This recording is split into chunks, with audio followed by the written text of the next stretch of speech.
Hezbollah confirmed on Saturday.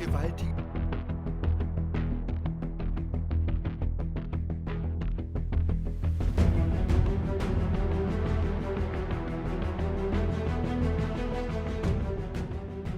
तारीख 28 सितंबर और Lebanon की राजधानी बेरूत स्थित हेडक्वार्टर को 80 टन बम से हमला कर उड़ाना। आसमान से रॉकेटों की बरसात और अचानक बम से दहलने से बेरूत में हिजबुल्लाह के चीफ हसन नसरल्लाह की मौत। जी हां, इजरायली सेना के भीषण हमले में पिछले 32 सालों से हिजबुल्लाह का नेता रहा हसन नसरल्लाह मारा गया। हिजबुल्लाह के चीफ सैयद हसन नसरल्लाह के मारे जाने के बाद तेहरान में हड़कंप मच गया है। इस घटना के बाद ईरान के सर्वोच्च लीडर अली खामेनेई को सुरक्षित ठिकानों पर शिफ्ट कर दिया गया है। साथ ही दूसरी ओर हमास नेता यहया सिनवार भी गाजा पट्टी में ही खुद को रिलोकेट कर लिया है।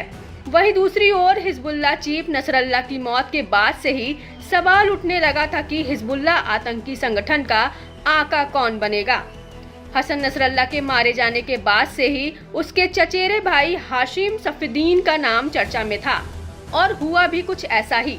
हसन नसरल्लाह की मौत के बाद हिजबुल्लाह ने उनके चचेरे भाई को नया चीफ बनाया है, जो शिया समुदाय का धर्मगुरु और हिजबुल्लाह का सीनियर मेंबर भी है। आपको बता दें कि पश्चिम एशिया में जारी 2 बड़े संघर्षों ने पूरे विश्व को चिंता में डाल दिया है। इजराइल एक साथ हिजबुल्लाह और हमास के साथ युद्ध में उलझा हुआ है। ऐसे में कहा जा रहा है कि अगर शांति नहीं स्थापित हुई तो अन्य देश भी इस संघर्ष में उलझ सकते हैं और यह संकट पूरे मध्य पूर्व को अपनी चपेट में ला सकता है। हाशिम सफीदीन का जन्म 1964 में दक्षिणी लेबनान के दीर कानून एन नहार में हुआ था। हाशिम सफीदीन एक प्रमुख लेबनानी शिया मौलवी और हिजबुल्लाह का सीनियर नेता है। हिजबुल्लाह के लड़ाकों में हाशिम को नसरल्लाह का उत्तराधिकारी माना जाता रहा है। सफीदीन की गिनती नसरल्लाह और नईम कासिम के साथ हिजबुल्लाह के टॉप 3 नेताओं में होती थी। हाशिम हिजबुल्लाह के राजनीतिक मामलों की देखरेख करता है और समूह की जिहाद परिषद का सदस्य है।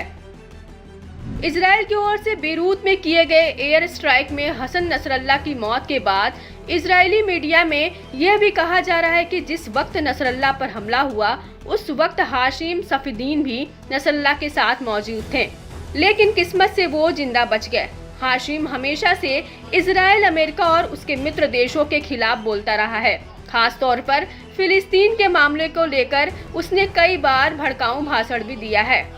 हाशिम खुद को पैगंबर मोहम्मद का वंशज बताता है। अमेरिकी विदेश विभाग ने 2017 में उसे आतंकवादी घोषित किया था, क्योंकि उसने इजराइल के खिलाफ एक बड़ा युद्ध तब शुरू किया था जब इजराइल ने हिजबुल्लाह के एक सीनियर कमांडर को मार डाला था।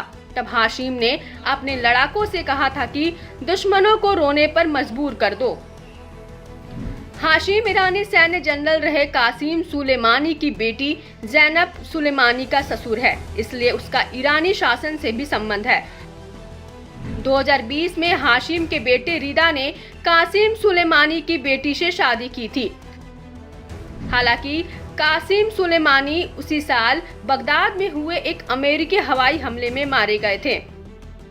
सफीदीन का कदकाठी अपने चचेरे भाई नसरल्लाह से मिलता जुलता है। 1964 में दक्षिणी लेबनान के डेर कानून अल नहर में जन्मे सफीदीन को 1990 के दशक से नसरल्लाह का उत्तराधिकारी नियुक्त किया गया था। जिस वक्त नसरल्लाह ने हिजबुल्लाह के चीफ का पद संभाला, उसके 2 साल बाद ही सफीदीन को बेरूत वापस बुला लिया गया था। आपको बता दें कि नसरल्लाह ने 32 साल तक हिजबुल्लाह संगठन को चलाया। बताया जा रहा है कि पिछले 42 सालों में हिजबुल्लाह ने कभी ऐसी स्थिति नहीं देखी जब उसके सभी कमांडर मारे गए हों। बता दें कि इजरायली सेना ने बीते शुक्रवार को लेबनान की राजधानी बेरूत स्थित हेडक्वार्टर को 80 टन बम से हमला करके उड़ा दिया, जिसमें हिजबुल्लाह चीफ हसन नसरल्लाह समेत उसकी बेटी ज़ैनब की भी मौत हो गई। नसरल्ला की मौत का दावा इजरायली सेना ने शनिवार को ही कर दिया था। उसी के कुछ ही घंटे बाद लेबनान के हथियारबंद शिया संगठन हिजबुल्लाह ने भी अपने नेता हसन नसरल्ला की मौत की पुष्टि की।